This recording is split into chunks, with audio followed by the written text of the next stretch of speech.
अस्सलामुअलैकुम एवरीवन, क्या हाल है आप सबके। उम्मीद करती हूँ कि आप सब खैरियत से होंगे। हम भी अल्हम्दुलिल्लाह बिल्कुल ठीक ठाक हैं। आज के व्लॉग में आपके साथ ना मैं कुछ बच्चों के लंच के लिए कह लें कि रेसिपीज़ शेयर करूँगी, और इसके साथ साथ जो आप ये ब्रेकफास्ट पे भी खा सकते हैं, बच्चों को भी दे सकते हैं। और कुछ जो है मैं आपके साथ बिहाइंड द कैमरा जो है ना कुछ क्या सिचुएशन होती है ये सब भी शेयर करूँगी। तो व्लॉग को आपने फुल वॉच करना है और अच्छा लगे तो लाइक ज़रूर करना है। यहाँ पे सुबह की नमाज़ पढ़ के जो है हम फिर चले जाते हैं वॉक पे, और तकरीबन 6:15 बजे तक फिर हम वापस आ जाते हैं। और कभी जो है 5-10 मिनट लेट भी हो जाए ना तो इतना दिन और मतलब रोशनी में फ़र्क होता है।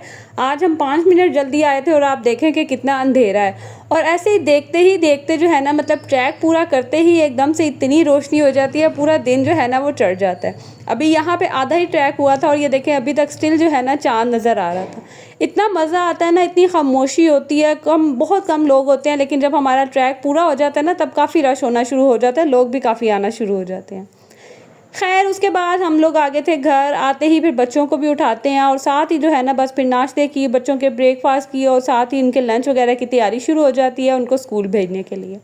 यहाँ पे मैं मिनाहिल के लिए लंच बना रही थी, और ये बड़े सिंपल से तरीके से लेकिन बहुत मज़े का लगता है। मैंने सिंपल अंडे में ना नमक और लाल मिर्च डाल के उसको फेंट लिया था, और जो फ्लेम है ना वो बिल्कुल स्लो है, अभी चूल्हा ज़्यादा गर्म नहीं है, मतलब तवा ज़्यादा गर्म नहीं है। मैं ये अंडा डालूंगी और साथ ही जो है ना मैं ब्रेड इस तरह से, देख लें आप जिस तरह से मैं डिप कर रही हूँ ना, बस आपने जस्ट अंडे को ना टच करना है, ज़्यादा देर तक उसके ऊपर नहीं रखना, नहीं तो ये इसके साथ ही जो है ना वो चिपक जाएगी। इस तरह से आपने दोनों तरफ से जो है ना वो एग की कोटिंग कर लेनी है, और हल्का सा ऑयल या घी जो भी आप लगाना चाहें वो लगा के तो आपने दोनों साइड से जो है ना वो ब्रेड को सेक लेना है, और साथ ही जो है ना ये अंडा बीच में रख दें।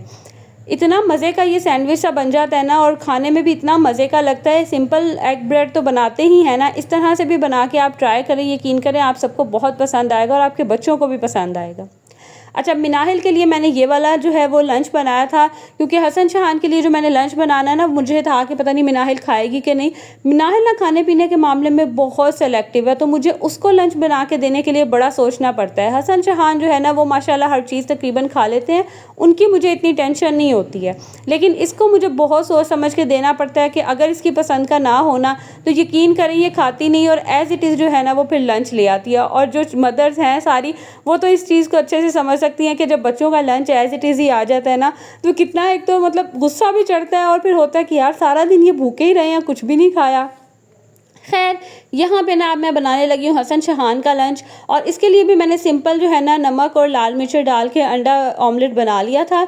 और अब दूसरी तरफ जो है ना मैं सैंडविच मेकर में इसको जो है वो पकाऊंगी। अच्छा, उसके लिए पहले मैंने एक ब्रेड के एक साइड पे जो है ना वो केचप लगा लिया। केचप और मायोनीज़ ये वो चीज़ें हैं जो बच्चों को किसी भी चीज़ में लगा के दे देना उनको बहुत पसंद आती हैं। तो एक तरफ जो है मैंने केचप की लेयर लगा ली, और आपने देखा होगा कि मैंने जो एग होता है ना जैसे राउंड शेप में होता है उसको 4 हिस्सों में कट कर लिया। इस तरह से जो नोक वाला हिस्सा होगा ना वो आपने ब्रेड के कॉर्नर की तरफ रखना है, और जो राउंड वाला होगा वो अंदर की तरफ रखना है। इस तरह से क्या होगा कि जो एग है ना वो देख लें आप पूरी ब्रेड में आ गया है, और ब्रेड जो है ना वो फिल हो जाती है। अदरवाइज़ अगर आप राउंड शेप करेंगे ना तो वो फिर अंदर से जो है वो एग कम होगा और किनारों पर ज़्यादा होगा। खैर इस तरह से रखने के बाद दूसरी साइड पे जो है मैं मायोनीज़ लगा दूंगी, और अच्छे से इसको स्प्रेड करने के बाद जो है मैं इसको सैंडविच मेकर में जो है जितनी टाइमिंग के लिए सैंडविच मेकर होता है उतनी देर के लिए इसको बेक कर जो है वो पका लूँगी। अच्छा, मेरे सैंडविच मेकर बहुत पुराना है, मतलब काफ़ी पुराना है, हम छोटे छोटे से थे ना ये तब का है, तो इसीलिए आपने इसकी सिचुएशन में जो है ना उसको अवॉइड करना है। इवन कि इसका जो हैंडल है ना आगे से लॉक वो भी टूट गया हुआ है, तो मुझे ना इसे पकड़ के ही रखना पड़ता है इतनी देर के लिए कि जितनी देर के लिए जो है ना ये आपस में अच्छे से ज्वाइन हो जाए। खैर ये देखें इस तरह से जो है वो सैंडविच मेरे बन गए थे, बाकी मैंने रेडी करके रख लिए थे, इनको भी मैं पका लूँगी। और ये इतने मज़े के सैंडविच बनते हैं ना, यकीन करें आप लाजमी ट्राई करिएगा, आपको ये भी बहुत पसंद आएंगे। कोशिश मेरी यही होती है कि मैं साथ साथ आपके साथ ना रेसिपीज़ और लंच जो है वो शेयर करती रहूँ। खैर यहाँ पे ना आज बच्चों के स्कूल में थी पीटीएम। इनके स्कूल में ना एक फ्राइडे छोड़ के नेक्स्ट फ्राइडे यानी कि मंथ में 2 दफ़ा इनके स्कूल में पीटीएम होती है। छुट्टी के बाद ही जो है ना वो आधा घंटे के लिए ये रखते हैं। अगर आप जाना चाहें आपकी मर्ज़ी, या ना जाना चाहें कोई इशू नहीं होता। तो आज ना फर्स्ट ही थी इनकी, यानी कि जबकि इनके सेशन स्टार्ट हुए, क्लासेस स्टार्ट हुई हैं, तो आज पहले इनकी पीटीएम थी और मैं इनकी टीचर से ना अभी तक मिली नहीं थी, इसीलिए मैंने कहा आज तो जाना लाजमी है। तो मैं बस यहाँ फटाफट से रेडी हुई और मुस्तफ़ा को मैं छोड़ूंगी ममा की तरफ। क्योंकि गर्मी बाहर बहुत ज़्यादा थी और मैंने इसको लेके जाना चाह रही थी, क्योंकि ज़ाहिर है वो वहाँ छुट्टी का भी टाइम होता है, रश होता है, तो फिर ना सही से छोटे बच्चों को साथ ले जाओ तो आप सही से ना टीचर्स के साथ डिस्कशन नहीं कर सकते हो। खैर मैं इनके स्कूल गई, वहाँ से फिर मैं पीटीएम इनकी अटेंड करके घर आई और वापस आते हुए ही फिर मैंने जो भी पकाना था ना आज वो सब मैं साथ लेती आई, क्योंकि स्कूल आज जुम्मे का दिन था ना तो उनको ऑफ भी जल्दी हो जाना था। खैर उसके बाद आज मैं बाज़ार गई ना तो टमाटर जो है वो आजकल आपको पता है कि टमाटर का रेट काफ़ी कम हुआ है, बल्कि टमाटर और प्याज सब चीज़ें जो है वो काफ़ी सस्ती हुई हुई हैं। तो मैं भी थोड़े ज़्यादा ही ले आई थी, क्योंकि मैंने कहा सैलेड वगैरह भी बनाते हैं ना सर्दी गर्मियों में, बड़ा अच्छा लगता है टमाटर प्याज या ये जो है खीरे वगैरह का सैलेड सब्जियों के साथ खाने में ना बड़ा मज़ा आता है। तो बस फिर जो थोड़े से थे हार्ड से उनको मैंने सैलेड के लिए अलग कर लिया और आधे जो है ना मैं वो फ्रीज़ कर दूँगी। खैर साथ ही साथ आज मैंने करनी थी फ्रिज की डीप क्लीनिंग। यकीन करें ये वो काम होते हैं जो बिहाइंड द कैमरा, मतलब हम हर चीज़ तो शूट नहीं करते हैं, लेकिन ये वो वाले काम होते हैं जो करना भी बहुत ज़रूरी होते हैं और टाइम टेकिंग भी बहुत होते हैं। हर चीज़ आपके साथ शेयर की जाती है, लेकिन ये क्लीनिंग वगैरह के जो व्लॉग है ना इसमें भी बहुत टाइम लग जाता है। और यकीन करें जब स्पेशल आपने वीडियो बनानी हो, कैमरा वगैरह सेट करना हो ना, तो यकीन करें मतलब आपका जो काम है ना वो डबल हो जाता है। और हर घर में यही होता है, हर हाउसवाइफ जो है ना उनका काम यही होता है कि किसी तरह जो है ना टाइम निकालें अपनी डेली रूटीन लाइफ में और क्लीनिंग वगैरह करें, कभी फ्रिज की कभी किचन की डीप क्लीनिंग वगैरह ये सब शेयर करें। तो हम सोशल मीडिया पे देखते हैं कि इतने साफ़ सुथरे से घर हैं, हर चीज़ जो है वो बड़ी मैनेजेबल तरीके से रखी हुई है। इन सब के पीछे यही होता है कि इसी तरह की मेहनत सब कर रहे होते हैं। काम वही होता है जो सब हाउसवाइफ्स कर रही होती है, अपने घर को साफ़ करना, अपनी चीज़ों को मैनेज करना।